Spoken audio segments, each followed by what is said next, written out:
We are here with Trevor Croker, who is CEO of Aristocrat.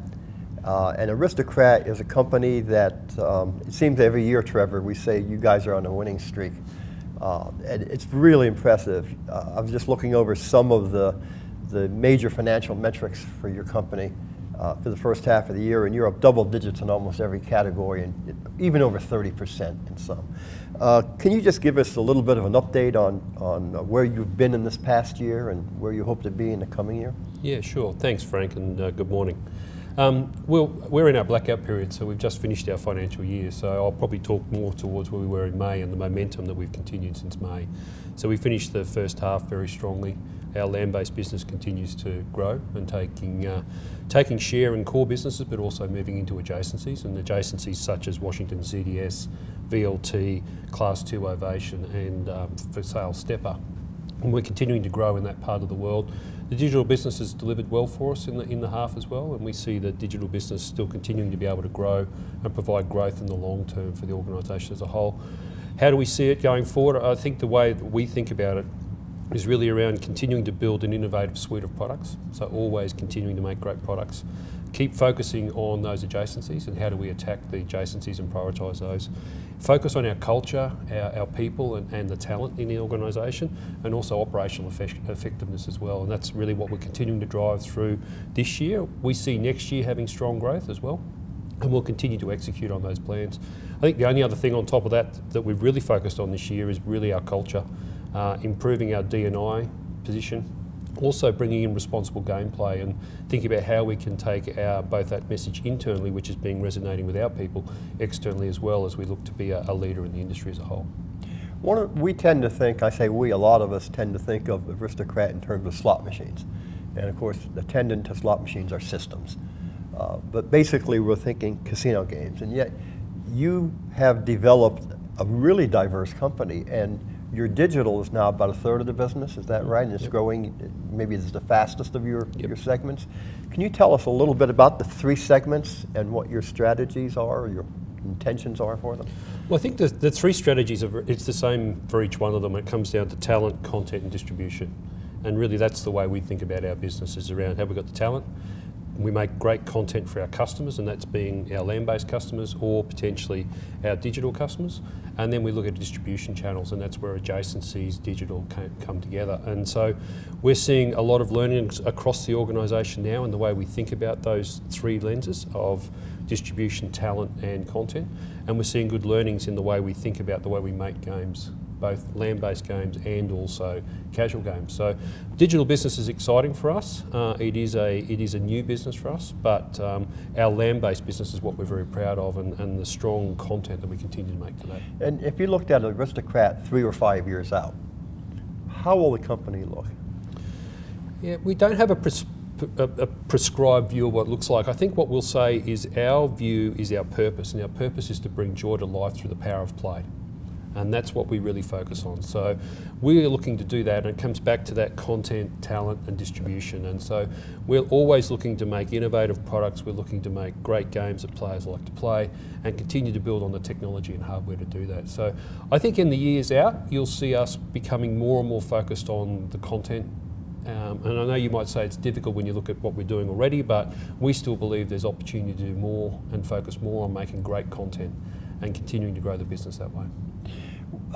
In addition to Aristocrat, the gaming industry as a whole has had a good long run since the Great Recession of a decade ago. And there's some concern that world economies are slowing, and that some countries, the US included, might go into a recession in the next year or so. What are you seeing in terms of business confidence and customer sentiment? Yeah, so we focus on what we can control in this space. I mean, we've now got a much larger recurring revenue business than what we had. So recurring revenues is nearly 2/3 of our revenue now as an organisation. So that's a nice, resilient business from that perspective. We're focusing again back to making great games for our operators. So we focus on the tribal customers, the regional customers and the corporates, and continuing to make the right product and product solutions for them. We're continuing to monitor the market and look at what's really happening out there from a GGR point of view. We're sensitive to what the market is, but to date we're seeing good confidence coming through. And I think the message that we keep wanting to leave with our customers is we're confident about our growth. We're spending about 11 to 12% of our revenues every year coming out of our P&L. We're spending that to drive innovation every year, and that's that reinvestment that we believe will help us through these tougher times. And we're able to fund that fundamentally through our cash. So it's a very strong position for us as a business to be. So you're a pretty defensive position because of that balance sheet to a great extent. Yeah, well, we've got a great cash generation, strong margins, and we've also got a very, very strong growth profile. And you know, all of those strengths that you've just recited have been recognized by investors. The market cap of Aristocrat is just many times what it was a few years ago. What would you like investors to best understand about Aristocrat as an opportunity now? Well, I think the first part is that our core business has still got legs in it. There's a lot more runway in our core business. I think everyone's been thinking at some point the growth's going to slow. I think this year's numbers will demonstrate that we've been able to enter adjacencies, and there are other adjacencies that we can enter in the next coming years as well. Always targeted, we just don't enter something because we can. We're continuing to invest in the core business and take share, particularly in the Class 3 market, where I still believe we're under share for what we could be doing, and so our teams are focused on making better games and executing better solutions for our customers.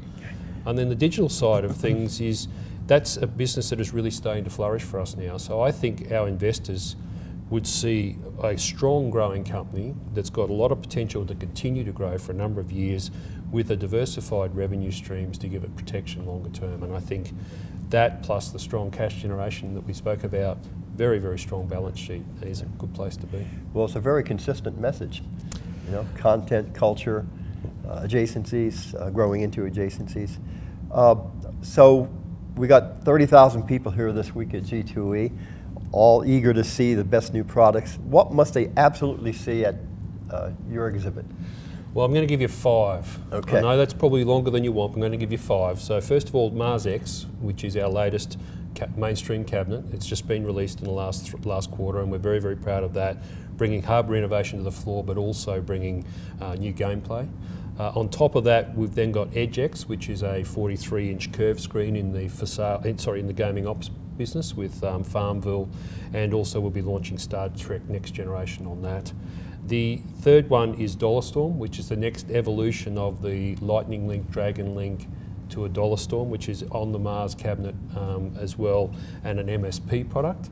The final 2 are is Oasis 360. So we've got a large booth coming with Oasis, a new suite of products coming through from Oasis point of view.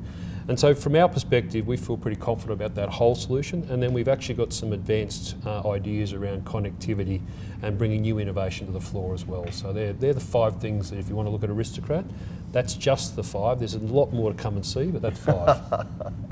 Well, that sounds impressive. Trevor, thank you very much for that Frank. overview. Thank you.